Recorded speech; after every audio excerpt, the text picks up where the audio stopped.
प्रधानमंत्री मोदी का 2 दिन का जम्मू कश्मीर दौरा शुरू हो चुका है और अब से थोड़ी देर पहले प्रधानमंत्री ने कश्मीर के लोगों को बड़ी सौगात दी। साथ ही 21 जून को श्रीनगर में डल लेक के किनारे योग दिवस में शामिल होकर पाकिस्तान और आतंकवाद को कड़ा संदेश देंगे। और 10वें अंतर्राष्ट्रीय योग दिवस के मौके पर प्रधानमंत्री डल झील के किनारे योग कार्यक्रम में शामिल होंगे, जिसके लिए सुरक्षा के कड़े इंतजाम भी किए गए हैं। ये जो आप SKICC का यहाँ पर बोर्ड देख रहे हैं, इसके पीछे SKICC जो शेर कश्मीर इंटरनेशनल कॉन्फ्रेंस सेंटर है, वहाँ पर ये समारोह इसके बैकलॉन्स में डल लेक के बिल्कुल किनारे जो है इसको आयोजित किया गया है। श्रीनगर में योग दिवस कार्यक्रम में प्रधानमंत्री मोदी के शामिल होने को लेकर लोग भी बेहद खुश हैं। मुझे बहुत खुशी हो रही है ये बताते हुए कि इस बार प्रधानमंत्री हमारे साथ योगा डे मना रहे हैं हमारे शहर में, तो मैं उनका तहे दिल से स्वागत करती हूँ। माननीय प्रधानमंत्री जी हमारे साथ योगा डे मना रहे हैं, इंटरनेशनल योगा डे हो रहा है, हम भी इसमें पार्टिसिपेट कर रहे हैं। हम अपने माननीय प्रधानमंत्री जी का स्वागत करते हैं। पीएम मोदी आतंकी हमलों के चलते जम्मू कश्मीर में योग दिवस मनाने के अपने इस प्लान से ये संदेश देना चाहते हैं कि देश की सुरक्षा व्यवस्था चाक चौबंद है और आतंकवादी हमलों से देश डरने वाला नहीं। और इंटरनेशनल योगा डे के मौके पर रक्षा मंत्री सेना के जवानों के बीच योग करेंगे। रक्षा मंत्री राजनाथ सिंह योग दिवस पर मथुरा में मौजूद रहेंगे, जिसकी एक खास वजह है। इंटरनेशनल योगा डे के मौके पर रक्षा मंत्री की मथुरा में मौजूदगी इसलिए खास है क्योंकि यहाँ सेना की वन कोर का मुख्यालय है, जो चीन के साथ LC पर गलवान झड़प के बाद उत्तरी सीमा पर ध्यान केंद्रित करती है। हिंदुस्तान के पास इस समय 4 स्ट्राइक कोर है, जिसमें से 3 स्ट्राइक कोर जो है वो पाकिस्तान स्पेसिफिक थी और 17 स्ट्राइक कोर जो है जो पानागढ़ में वो चाइना के खिलाफ थी। लेकिन कुछ साल पहले गलवान के बाद में हमने वन कोर जो मथुरा में स्थित है उसको भी माउंटेन स्ट्राइक कोर में कन्वर्ट कर दिया। वन कोर के जवानों के साथ योगा करके रक्षा मंत्री LC पर भारतीय सेना की तैयारियों को लेकर भी संदेश देंगे। योग दिवस पर रक्षा मंत्री अक्सर 21 जून को जवानों के साथ ही होते हैं। जब से मोदी प्रधानमंत्री बने, उन्होंने वास्तव में 21 जून को इंटरनेशनल योग दिवस घोषित किया। बड़े पैमाने पर हमारे प्रधानमंत्री और रक्षा मंत्री 21 जून को योग करते हैं ऐसी जगह जिसका बहुत जबरदस्त इंटरनेशनल और स्ट्रेटेजिक महत्व होता है। बढ़ेंगे आगे, अगली खबर का रुख करेंगे। सिपाही भर्ती परीक्षा पेपर लीक मामले में उत्तर प्रदेश की योगी सरकार ने बड़ा एक्शन लिया। यूपी सरकार ने परीक्षा कराने वाली गुजरात के अहमदाबाद की कंपनी एजुटेस्ट को ब्लैकलिस्ट कर दिया, जिसका मतलब ये हुआ कि अब एजुटेस्ट को प्रदेश में किसी भी विभाग में भर्ती परीक्षा कराने का काम नहीं मिलेगा। यूपी की स्पेशल टास्क फोर्स की रिपोर्ट के बाद इस कंपनी को ब्लैकलिस्ट करने का फैसला किया गया। इतना ही नहीं, इस मामले में अब सरकार एजुटेस्ट कंपनी के खिलाफ कानूनी कार्रवाई की भी तैयारी कर रही है। साथ ही कंपनी के संचालक विनीत आर्य की तलाश भी तेज कर दी गई है। इससे पहले कंपनी के संचालक विनीत आर्य को STF ने 4 बार नोटिस देकर बयान दर्ज करने के लिए बुलाया, लेकिन वो पेश नहीं हुआ। खबर है कि इस मामले की जांच शुरू होते ही विनीत आर्य अमेरिका चला गया। इस बीच सिपाही भर्ती परीक्षा की तैयारी भी तेज कर दी गई। भर्ती बोर्ड ने सभी जिलों के पुलिस कप्तानों से दोबारा परीक्षा आयोजित कराने के लिए रिपोर्ट मांगी है, ताकि जल्द परीक्षा का आयोजन किया जा सके। और नीट परीक्षा में गड़बड़ी का मामला अभी शांत भी नहीं हुआ था कि UGC NET परीक्षा को रद्द कर दिया गया। खबरों के मुताबिक पेपर में गड़बड़ी के शक की वजह से सरकार ने ये फैसला किया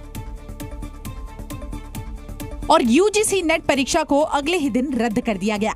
NTA यानी नेशनल टेस्टिंग एजेंसी की ओर से UGC नेट परीक्षा का आयोजन देश भर में 18 जून को किया गया था। इस परीक्षा में देश भर में 9 लाख से ज्यादा छात्र शामिल हुए थे। गड़बड़ी की आशंका के बाद अगले ही दिन परीक्षा को रद्द कर दिया गया। इसके साथ ही इस मामले की जांच का जिम्मा CBI को सौंप दिया गया। अब इस परीक्षा का आयोजन दोबारा किया जाएगा। हालांकि दोबारा ये परीक्षा कब होगी, इस संबंध में अभी तक कोई आधिकारिक जानकारी सामने नहीं आई। तो UGC नेट परीक्षा रद्द होने के बाद से ही इस पर सियासत शुरू हो गई। विपक्ष ने इसके लिए सरकार को जिम्मेदार ठहराया और छात्रों के जीवन से खिलवाड़ करने का आरोप लगाया। कांग्रेस अध्यक्ष मल्लिकार्जुन खड़गे ने सोशल मीडिया पर एक पोस्ट शेयर कर केंद्र सरकार पर देश की शिक्षा और भर्ती प्रणाली को तहस नहस करने का बड़ा आरोप लगाया। उन्होंने लिखा कि ये कैसी परीक्षा पे चर्चा जहां रोजाना लीक होता पर्चा। नीट, यूजीसी नेट, सीयूईटी में पेपर लीक, धांधली और घोर अनियमितताओं का अब पर्दाफाश हो चुका है। यूजीसी नेट परीक्षा रद्द होने के बाद केंद्र सरकार पर हमला बोलने वालों में समाजवादी पार्टी के अध्यक्ष अखिलेश यादव भी शामिल रहे। उन्होंने सोशल मीडिया पर लिखा कि गड़बड़ी की खबर के बाद यूजीसी नेट की परीक्षा भी रद्द कर दी गई। बीजेपी के राज में पेपर माफिया एक के बाद एक हर एग्जाम में धांधली कर रहा है। ये देश के खिलाफ किसी की बड़ी साजिश भी हो सकती है। विपक्ष के कई नेताओं ने इस मामले की गंभीरता से जांच कराने और दोषियों के खिलाफ सख्त कार्रवाई की मांग की। और नीट यूजी पेपर लीक मामले में बड़ा खुलासा हुआ। इस मामले में गिरफ्तार किए गए आरोपियों ने पुलिस के सामने अपने बयान दर्ज करवाए, जिससे चौंकाने वाली जानकारियां सामने आई। क्योंकि आरोपियों ने अपने बयानों में कबूला कि नीट पेपर लीक हुआ था। एक आरोपी अनुराग यादव ने बताया कि परीक्षा के एक दिन पहले प्रश्न बता दिए गए थे और उसी दिन सभी प्रश्नों के जवाब भी रटवाए गए थे। जो जवाब रटवाए गए थे वही परीक्षा में पूछे गए। जानकारी के मुताबिक सोची समझी रणनीति के तहत पेपर लीक कांड को अंजाम दिया गया। इसके लिए सभी कैंडिडेट से बकायदा डील हुई थी। करीब 30 से 40 लाख रुपए में डील की गई थी। कुछ पेरेंट्स ने ब्लैंक चेक तक देने की बात कबूली। आरोपियों के कबूलनामे के मुताबिक सिकंदर यादवेंदु पेपर लीक कांड के मास्टरमाइंड का मददगार था, जबकि अमित आनंद और नीतीश कुमार की धांधली में अहम भूमिका रही। वहीं छात्र शिवनंदन कुमार ने सवालों के जवाब रटवाने की बात कबूली। छात्र के पिता अवधेश कुमार ने ब्लैंक चेक देने की बात कबूली। छात्र अभिषेक कुमार ने सिकंदर से मुलाकात की बात कही। छात्र आयुष कुमार ने कहा कि वो पिता के साथ सिकंदर से मिला था। छात्र के पिता अखिलेश कुमार ने बताया कि 40 लाख रुपए में डील हुई थी। और इस बीच बिहार के डिप्टी सीएम विजय सिन्हा ने तेजस्वी यादव पर बड़ा आरोप लगाया। उन्होंने दावा किया कि नीट परीक्षा लीक मामले के आरोपी सिकंदर को गेस्ट हाउस में तेजस्वी यादव के पीएस ने रुकवाया था और इसके लिए उन्होंने मीडिया के सामने बकायदा कॉल डिटेल्स भी दिखाए। उन्होंने बताया कि तेजस्वी यादव के पीएस के मोबाइल से एनएचएआई के गेस्ट हाउस में कमरे की बुकिंग के लिए फोन आया था। मैं पथ निर्माण विभाग में कार्यरत प्रदीप कुमार के मोबाइल एनएचआई गेस्ट हाउस में सिकंदर कुमार यादवेंदु के लिए कमरे की बुकिंग कराने के लिए फोन आया था। केंद्रीय मंत्री गिरिराज सिंह ने भी दावा किया कि नीट परीक्षा लीक मामले के पीछे तेजस्वी यादव का ही हाथ है। आज नीट परीक्षा में क्लियर हो गया कि तेजस्वी यादव के सहयोगी ने उसको बुक कराया था। इस बीच एनएचएआई की ओर से बयान जारी कर इस मामले में सफाई दी गई। एनएचएआई ने अपने बयान में कहा कि पटना में उसके पास कोई गेस्ट हाउस नहीं है। और नीट यूजी परीक्षा में हुई गड़बड़ी को लेकर दायर याचिकाओं पर सुप्रीम कोर्ट में सुनवाई हुई। इस दौरान कोर्ट ने केंद्र सरकार और एनटीए को नोटिस जारी कर जवाब तलब किया। साथ ही सुप्रीम कोर्ट ने काउंसलिंग पर रोक लगाने से इनकार कर दिया। दरअसल एनटीए ने विभिन्न हाईकोर्ट में दायर याचिकाओं को सुप्रीम कोर्ट ट्रांसफर करने की मांग की थी, जिसके बाद सुप्रीम कोर्ट ने अलग अलग हाईकोर्ट में याचिका दायर करने वालों को नोटिस जारी किया।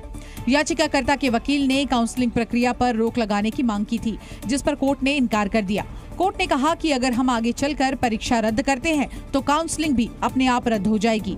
अब इस मामले में 8 जुलाई को अगली सुनवाई होगी। और नीट परीक्षा में गड़बड़ी के आरोपों के बाद कांग्रेस लगातार केंद्र सरकार पर हमलावर है। कांग्रेस नेता राहुल गांधी एक बार फिर इस मामले को लेकर केंद्र सरकार पर जमकर बरसे। इस दौरान राहुल गांधी ने तंज कसते हुए कहा कि पीएम मोदी भले ही विदेशी मामलों में दखल देकर उसे रुकवा सकते हैं, लेकिन अपने ही देश में हो रहे पेपर लीक मामलों को वो रोक नहीं पा रहे। जो रूस और यूक्रेन के बीच में लड़ाई चल रही थी उसको रोक दिया था, ब्रेक लगा दी थी।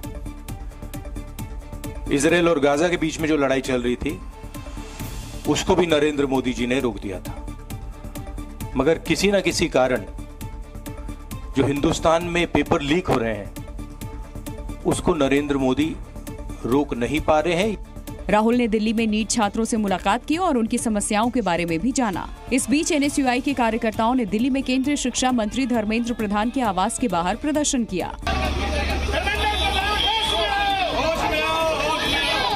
प्रदर्शनकारियों ने इस मामले में धर्मेंद्र प्रधान से तुरंत इस्तीफा देने की मांग की। और अब खबर वायु प्रदूषण से जुड़ी।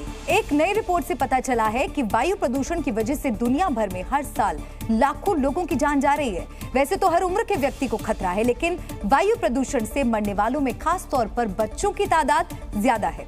स्टेट ऑफ ग्लोबल एयर की सालाना रिपोर्ट के मुताबिक 2021 में पूरी दुनिया में 81 लाख लोगों की मौत का कारण वायु प्रदूषण था। चौंकाने वाली बात यह है कि दुनिया भर में वायु प्रदूषण से होने वाली कुल मौतों में आधी से ज्यादा भारत और चीन में दर्ज की गई। चीन में 23 लाख, जबकि भारत में एयर पोल्यूशन से 21 लाख लोगों की मौत हुई। बच्चों की मौत में तो भारत कहीं ज्यादा ही आगे रहा। 2021 में वायु प्रदूषण की वजह से भारत में 5 साल से कम उम्र के 1,69,400 बच्चों की जान चली गई। इसके अलावा रिपोर्ट में दावा किया गया कि रोजाना करीब 2000 बच्चों की मौत वायु प्रदूषण से हुई स्वास्थ्य समस्याओं की वजह से हो जाती है। 2021 में 5 साल से कम उम्र के 7 लाख से ज्यादा बच्चों की मौत वायु प्रदूषण के कारण हुई। गौर करने वाली बात यह भी है कि भारत में ओजोन एक्सपोजर भी काफी बढ़ा हुआ पाया गया है, जिससे ओजोन प्रदूषण होता है। और आगे बढ़ते अगली खबर का रुख करेंगे। यूपी में वीआईपी कल्चर खत्म करने के लिए योगी सरकार के आदेश के बाद प्रशासन हरकत में है और जगह जगह गाड़ियों से हूटर हटाने का काम तेजी से आगे बढ़ रहा है, जिसका असर देवरिया में भी देखने को मिला। जहां कांग्रेस नेता अखिलेश प्रताप सिंह की गाड़ी ने हूटर उतरवाया और 2000 रुपए का चालान भी काटा गया। इस दौरान पुलिस और कांग्रेस नेता के बीच नोकझोंक भी हुई, जिसका वीडियो भी सामने आया। वीडियो में अखिलेश प्रताप सिंह पुलिस कर्मियों से बहस करते नजर आए और उल्टा पुलिस वालों से ही ड्राइविंग लाइसेंस और गाड़ी के कागज मांगने लगे।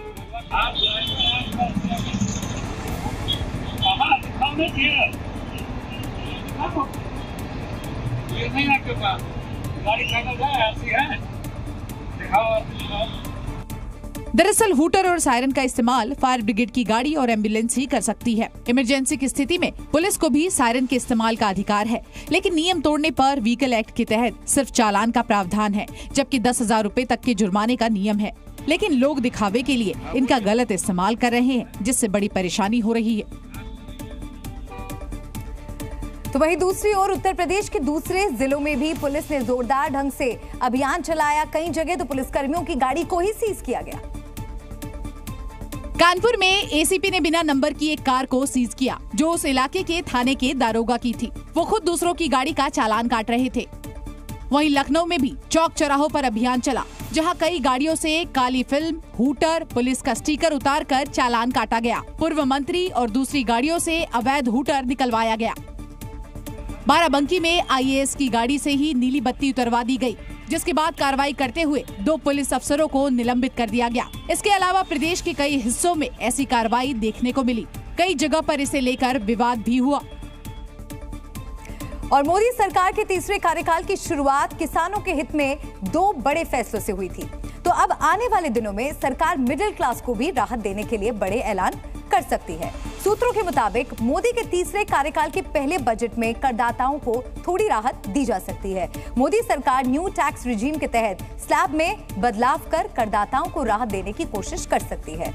नई कर व्यवस्था में कर मुक्त आय 3 से बढ़ाकर 5 लाख रुपए प्रति वर्ष तक की जा सकती है। इससे 50 लाख रुपए सालाना की आमदनी वालों को 10,000 रुपए तक की बचत हो सकती है। अगर 4% स्वास्थ्य और शिक्षा उपकर मिला दिया जाए तो ये बचत 10,400 रुपए तक हो सकती है। वैसे बीजेपी ने अपने घोषणा पत्र में मिडिल क्लास के लिए घरों में कई रियायतें देने का वादा भी किया है, जिनमें घर की लागत कम करने और रजिस्ट्री के नियमों में बदलाव करना शामिल है।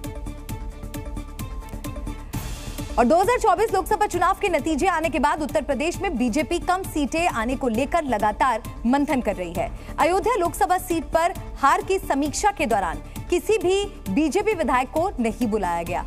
अयोध्या लोकसभा क्षेत्र में 5 विधानसभाएं हैं, जिसमें रुदौली, मिल्कीपुर, बीकापुर, अयोध्या और गोसाईगंज शामिल है।